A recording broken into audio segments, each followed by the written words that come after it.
माहिर कानून हसन साबिर ने GTV न्यूज़ को ज्वाइन किया है। बहुत शुक्रिया सर वक्त निकालने के लिए। जस्टिस एजाजुल एहसन की जानिब से इस्तीफा सदर मुमलिकत को भिजवा दिया गया, बड़ी खबर है, क्या कहेंगे?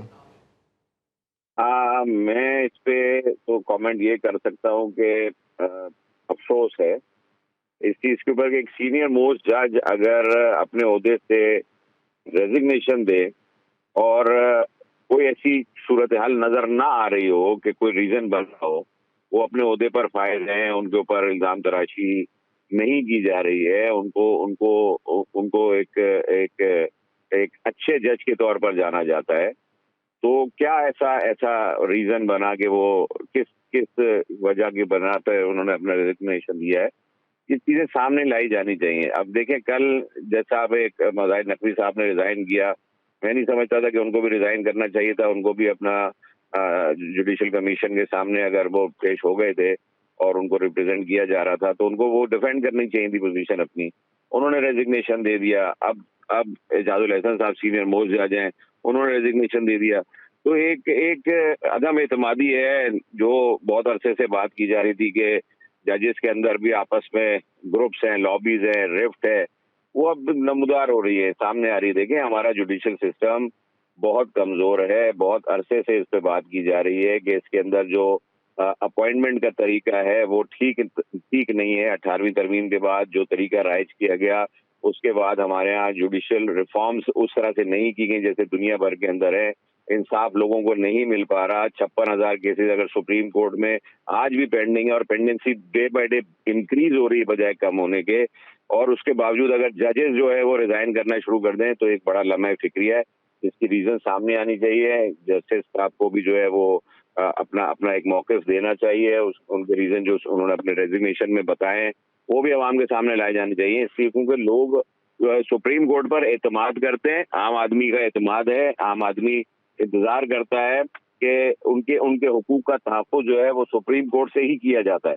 तो ऐसे मौके पर अफसोस किया जा सकता है कि एक अच्छा जज, एक काबिल एतमाद जज अगर वो रिजाइन कर देता है और जुडिशरी जो है वो एक एक दोराहे पर खड़ी हो गई है जहां डिफरेंस ऑफ ओपिनियन हमेशा से चला आता है।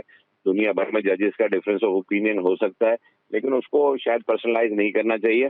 और यहाँ यहाँ जो नजर आ रहा है इस वक्त वो जो बात की जाती थी कि दो ग्रुप्स हैं या अलग अलग ग्रुप्स हैं या अलग अलग तरीके से सोचा जाता है, ये बात साबित हो रही है बस।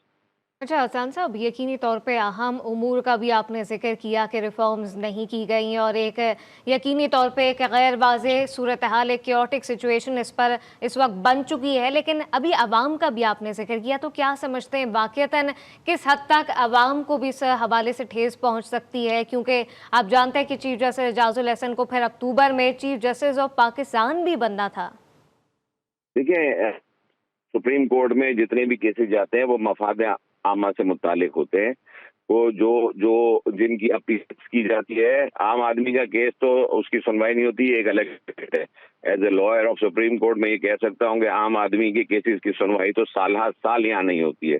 सुप्रीम कोर्ट की ये कमजोरी है, कह लें हाई कोर्ट की कमजोरी कह लें, प्रोसिक्यूशन की, गवर्नमेंट की कह लें कि आम आदमी की तो सुनवाई है नहीं, लेकिन मफाद आमा से मुतालिक, गवर्नमेंट से मुतालिक, मुल्क की उमूर से मुतालिक, नेशनल इंटरेस्ट से मुतालिक जो केसेस इस वक्त जो सुप्रीम कोर्ट में मौजूद हैं, और अगर वो किसी ताखीर का शिकार होते हैं, इलेक्शन जो है उसकी डेट अनाउंस हो चुकी, शेड्यूल अनाउंस हो चुका, इलेक्शन 1 माह से कम का अर्सा रह गया कि इलेक्शन होने जा रहे हैं इस मुल्क के अंदर, और सीनियर मोस्ट जज और अब मुझे नहीं पता कि ये अगर 24 घंटे में 2 जजेस सुप्रीम कोर्ट के रिजाइन कर दें तो आगे और किसी ने भी दिमाग अपना मेंटली प्रिपेयर किया हुआ, कोई रेजिग्नेशन तैयार किया हुआ, और वो भी कल जो है कोई और जज साहब भी रिजाइन कर दें, तो ये लम्हा बहुत खतरनाक है मुल्क की सूरत हाल के लिए। हमें अपनी कैपेसिटी से बाहर निकलना होगा, पर्सनल को बुलाना चाहिए और नेशनल इंटरेस्ट में सोचना चाहिए और नेशनल इंटरेस्ट में बात करनी चाहिए। हम जजेस से एक्सपेक्ट यही करते हैं कि वो नेशनल इंटरेस्ट के ऊपर फैसले करते हैं, ना कि किसी की जाती मफाद के लिए, ना अपने जाती मफाद के लिए। तो नेशनल इंटरेस्ट पर फैसला करने के लिए जो जिन जजेस को मुंतखब किया जाता है उनको प्रूव करना चाहिए कि अपनी अपनी जात से हवालातर होकर सोचते हैं, वो अपने फैसलों और अपनी जात के फैसलों में भी तमाम चीजों को बालाए ताक रखकर सोचते हैं। होना तो ऐसे ही चाहिए।